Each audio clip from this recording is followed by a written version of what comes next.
Thank you for joining us for our Halloween reading of Edgar Allan Poe's The Masque of the Red Death. We will begin once everyone has entered the crypt.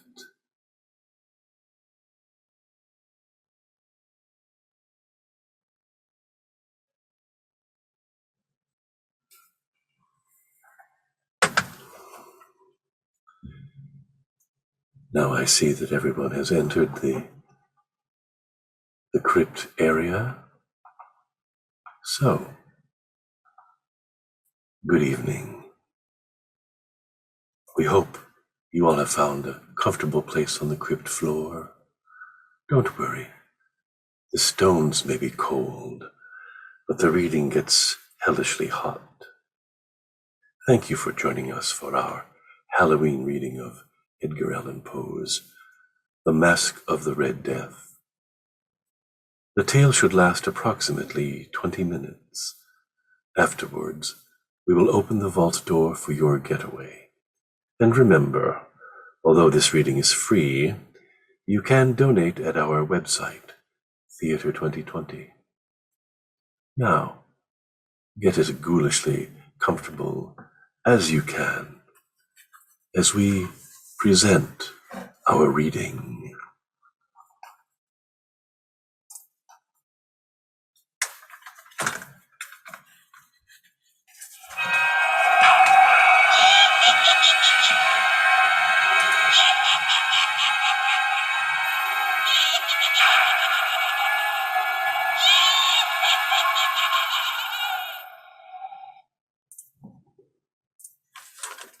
The Masque of the Red Death by Edgar Allan Poe. The Red Death had long devastated the country. No pestilence had ever been so fatal or so hideous. Blood was its avatar and its seal, the redness and the horror of blood. There were sharp pains and sudden dizziness, and then profuse bleeding, and the whole seizure, progress, and termination of the disease, with the incidence of half an hour. But the Prince Prospero was happy. When his dominions were half depopulated, he summoned to his presence 1,000 hale and light-hearted friends from his court, and with these retired to the deep seclusion of one of his castles. This was an extensive and magnificent structure, the creation of the prince's own taste. A strong and lofty wall girdled it in, with gates of iron. The courtiers, having entered, brought furnaces and massy hammers, and welded the bolts. They resolved to leave means neither of ingress nor egress. The abbey was amply provisioned. With such precautions, the courtiers might bid defiance to contagion. The external world could take care of itself. In the meantime, it was folly to grieve, or to think. The prince had provided all the appliances of pleasure. There were buffoons, there were ballet dances, there were musicians, there was beauty, there was wine. All these and security were within. Without was the Red Death. It was towards the close of the 5th or 6th month of this seclusion, and while the pestilence raged most furiously abroad, that the Prince Prospero entertained his 1,000 friends at a masked ball of the most unusual magnificence. It was a voluptuous scene, that masquerade. But first, let me tell you of the rooms in which it was held. These were 7, an imperial suite, each with no exterior window, but a tall, narrow Gothic window that looked out upon the closed corridor. At the eastern extremity, the room was hung in blue, and vividly blue was its window. The second chamber was purple in its ornaments and tapestries, and here the panes were purple, The third was green throughout, and so were the casements. The fourth was furnished and lighted with orange, the fifth with white, the sixth with violet. The seventh apartment was closely shrouded in black velvet tapestries that hung all over the ceiling and down the walls, falling in heavy folds upon a carpet of the same material and hue. But in this chamber only, the color of the window failed to correspond with the decorations. The panes here were scarlet, a deep blood color. Now, in no one of the 7 apartments was there any lamp or candelabrum, but in the corridors that followed the suite, there stood opposite to each window a heavy tripod bearing a brazier of a fire that projected its rays through the tinted glass and so glaringly illumined the room. And thus were produced a multitude of gaudy and fantastic appearances. But in the western or black chamber, the effect of the firelight that streamed upon the dark hangings through the blood-tinted panes was ghastly in the extreme, and produced so wild a look upon the countenances of those who entered, that there were few of the company bold enough to set foot within its precincts at all. It was in this apartment also that there stood against the western wall a gigantic clock of ebony. Its pendulum swung to and fro with a dull, heavy, monotonous clang. And when the minute hand made the circuit of the face, and the hour was to be stricken, there came from the brazen lungs of the clock a sound which was clear and loud and deep and exceedingly musical, but of so peculiar a note and emphasis that, at each lapse of an hour, the musicians of the orchestra were constrained to pause momentarily in their performance, to hearken to the sound. And thus the waltzers perforce ceased their evolutions. There was a brief disconcert of the whole company. But when the echoes had fully ceased, a light laughter at once pervaded the assembly, with whispered vows that the next chiming of the clock should produce no similar emotion.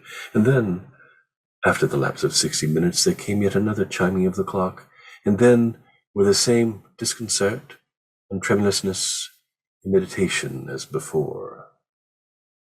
But, in spite of these things, it was a gay and magnificent revel. The tastes of the Duke were peculiar. He had a fine eye for colors and effects. His plans were bold and fiery, and his conceptions glowed with barbaric luster. There are some who would have thought him mad. His followers felt that he was not, though it was necessary to hear and see and touch him to be sure that he was not. He had directed, in great part, the movable embellishments of the 7 chambers upon occasion of this great fete. And it was his own guiding taste which had given character to the masqueraders. There were much of the beautiful, much of the wanton, much of the bizarre, something of the terrible, and not a little of what might have excited disgust. To and fro in the 7 chambers there stalked, in fact, a multitude of dreams, and these, the dreams, writhed in and about, taking hue from the rooms, and causing the wild music of the orchestra to seem as the echo of their steps. And anon, there strikes the ebony clock which stands in the hall of the velvet, and then, for a moment, all is still and all is silent, save the voice of the clock. The dreams are stiff frozen as they stand, but the echoes of the chime die away.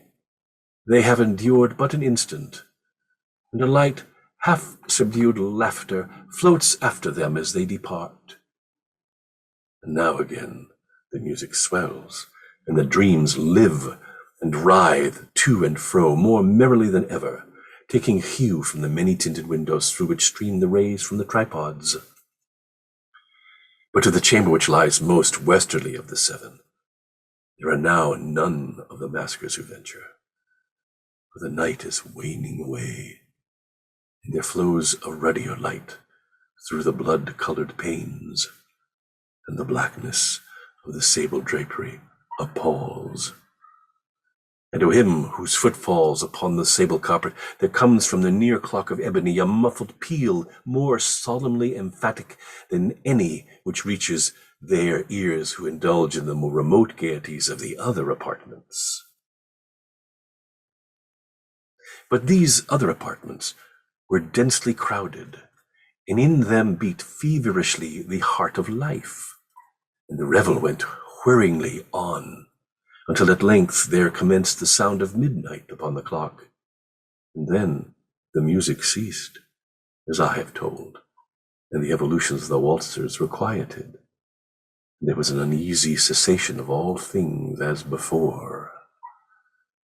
But now there were 12 strokes to be sounded by the bell of the clock, and thus it happened, perhaps, that more of the thought crept, with more of time, into the meditations of the thoughtful among those who revelled. And thus, too, it happened, perhaps, that before the last echoes of the last chime had utterly sunk into silence, there were many individuals in the crowd who had found leisure to become aware of the presence of a masked figure, which had arrested the attention of no single individual before.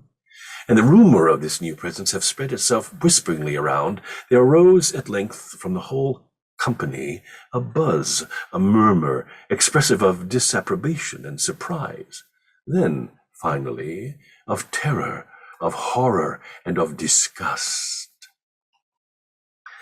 The figure was tall and gaunt, and shrouded from head to foot in the habiliments of the grave.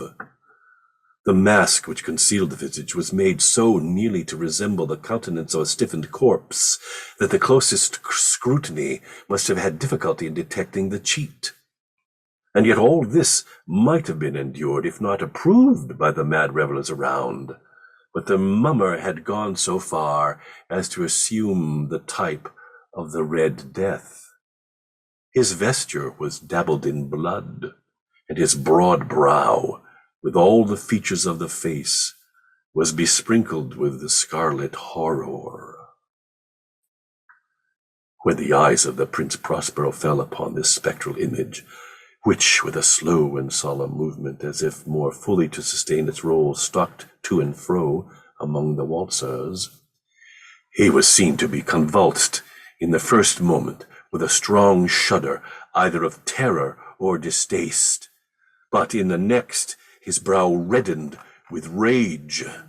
"Who dares," he demanded hoarsely of the courtiers who stood near him, "who dares insult us with this blasphemous mockery?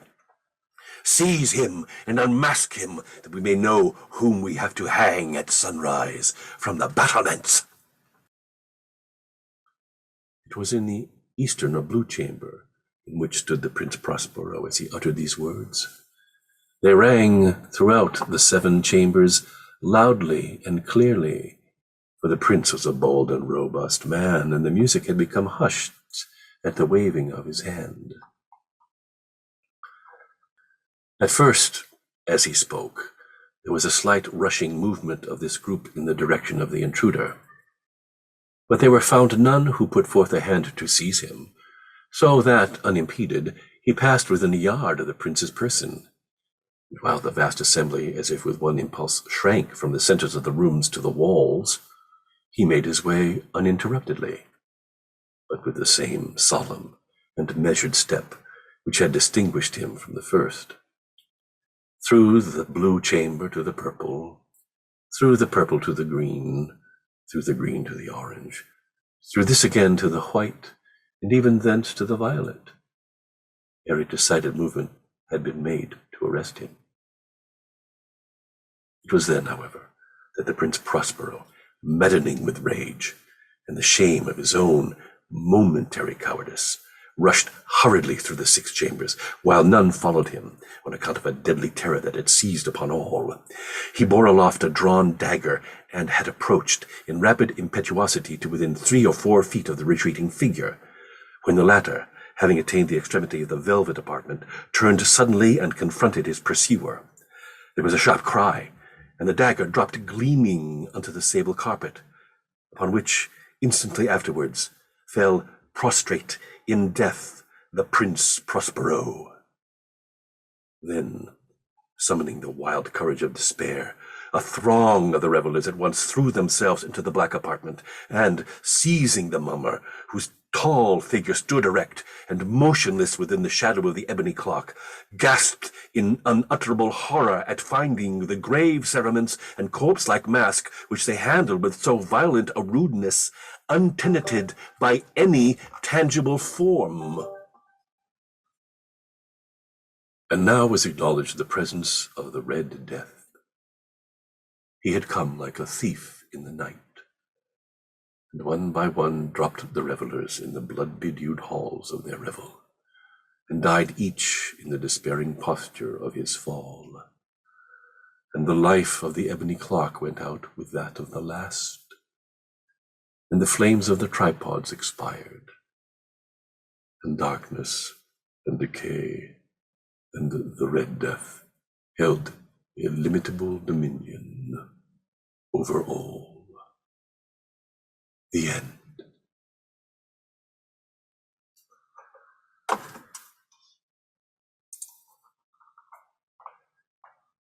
Thank you for listening to Edgar Allan Poe's The Masque of the Red Death, presented by Theatre 2020, Brooklyn Heights' own professional theatre company. You may now leave the crypt of your own accord. And if you are so compelled, go to www.theatre2020.com. That's THEATER 2020. And click the Support Us button. Good night and happy Halloween.